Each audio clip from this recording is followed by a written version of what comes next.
Hello guys, welcome back to my YouTube channel. So guys, in this video I'm going to show you how to fix TikTok direct message not showing in iPhone.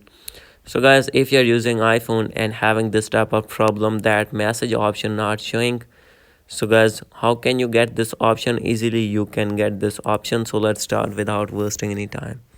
So guys, simply first of all you have to go back. And guys, the main reason of features missing in TikTok app is update problem. So guys, if you are using any downgrade version, simply you have to upgrade your TikTok app. So guys, how can you do this? Simply you have to open your app store on iPhone, and here you need to search TikTok. So guys, simply after searching your TikTok, you have to wait, and guys you have to open your app, and guys you need to update your app if not updated. And guys, after doing update, you will be able to get all the features that are missing on your phone.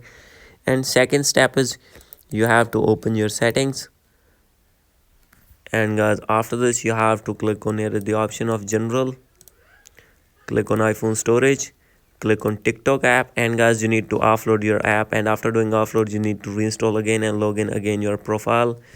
And guys, after doing this, your problem will be fixed. So guys, this is the video. Hope you like this video. If you like this video, please do subscribe, comment and share. Thank you.